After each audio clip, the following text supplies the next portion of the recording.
Welcome. Today we're reading the chapter Rapunzel, of the novel Grimm's Fairy Tales. Now, sit tight and let's get into it. There were once a man and a woman who had long in vain wished for a child. At length the woman hoped that God was about to grant her desire. These people had a little window at the back of their house from which a splendid garden could be seen, which was full of the most beautiful flowers and herbs. It was, however, surrounded by a high wall, and no one dared to go into it because it belonged to an enchantress, who had great power and was dreaded by all the world. One day the woman was standing by this window and looking down into the garden, when she saw a bed which was planted with the most beautiful rampion, Rapunzel, and it looked so fresh and green that she longed for it. She quite pined away, and began to look pale and miserable. Then her husband was alarmed, and asked, "What ails you, dear wife?" "Ah," she replied, "if I can't eat some of the rampion, which is in the garden behind our house, I shall die."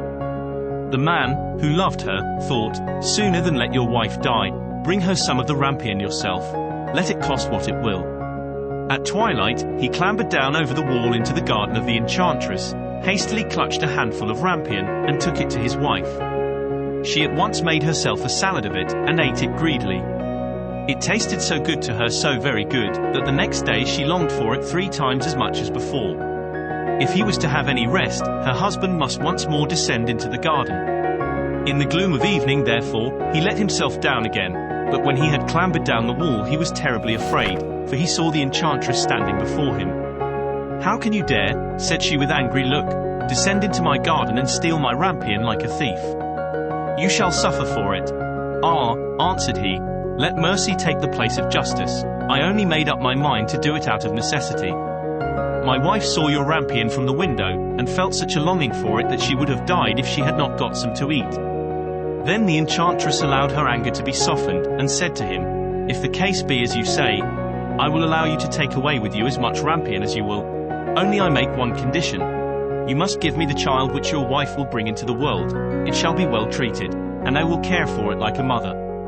The man in his terror consented to everything, and when the woman was brought to bed, the enchantress appeared at once, gave the child the name of Rapunzel, and took it away with her. Rapunzel grew into the most beautiful child under the sun. When she was 12 years old, the enchantress shut her into a tower, which lay in a forest, and had neither stairs nor door, but quite at the top was a little window. When the enchantress wanted to go in, she placed herself beneath it and cried. Rapunzel had magnificent long hair, fine as spun gold, and when she heard the voice of the enchantress she unfastened her braided tresses, wound them round one of the hooks of the window above, and then the hair fell 20 ells down, and the enchantress climbed up by it. After a year or 2, it came to pass that the king's son rode through the forest and passed by the tower. Then he heard a song, which was so charming that he stood still and listened. This was Rapunzel, who in her solitude passed her time in letting her sweet voice resound. The king's son wanted to climb up to her, and looked for the door of the tower, but none was to be found. He rode home, but the singing had so deeply touched his heart, that every day he went out into the forest and listened to it. Once when he was thus standing behind a tree, he saw that an enchantress came there, and he heard how she cried. Then Rapunzel let down the braids of her hair, and the enchantress climbed up to her. "If that is the ladder by which one mounts, I too will try my fortune," said he, and the next day when it began to grow dark, he went to the tower and cried. Immediately the hair fell down and the king's son climbed up. At first Rapunzel was terribly frightened when a man, such as her eyes had never yet beheld, came to her, but the king's son began to talk to her quite like a friend, and told her that his heart had been so stirred that it had let him have no rest, and he had been forced to see her. Then Rapunzel lost her fear, and when he asked her if she would take him for her husband, and she saw that he was young and handsome, she thought, "He will love me more than old Dame Gothel does," and she said yes, and laid her hand in his. She said, "I will willingly go away with you, but I do not know how to get down. Bring with you a skein of silk every time that you come, and I will weave a ladder with it, and when that is ready I will descend, and you will take me on your horse." They agreed that until that time he should come to her every evening, for the old woman came by day. The enchantress remarked nothing of this, until once Rapunzel said to her, "Tell me, Dame Gothel, how it happens that you are so much heavier for me to draw up than the young king's son. He is with me in a moment." "Ah, you wicked child," cried the enchantress. "What do I hear you say? I thought I had separated you from all the world, and yet you have deceived me. In her anger, she clutched Rapunzel's beautiful tresses, wrapped them twice round her left hand, seized a pair of scissors with the right, and snip, snap, they were cut off, and the lovely braids lay on the ground. And she was so pitiless that she took poor Rapunzel into a desert where she had to live in great grief and misery.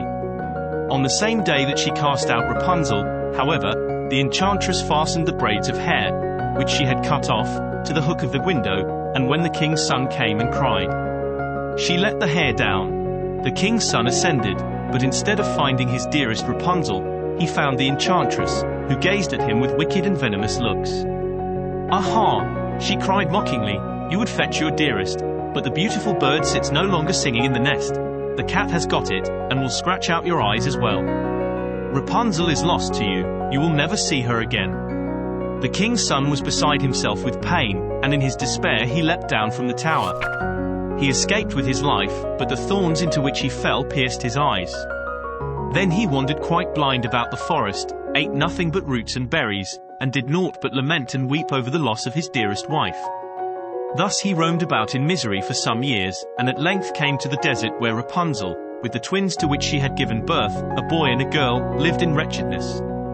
He heard a voice, and it seemed so familiar to him that he went towards it, and when he approached, Rapunzel knew him and fell on his neck and wept. 2 of her tears wetted his eyes and they grew clear again, and he could see with them as before. He led her to his kingdom where he was joyfully received, and they lived for a long time afterwards, happy and contented. Did you enjoy today's chapter of Grimm's Fairy Tales? Why not subscribe and ring the bell?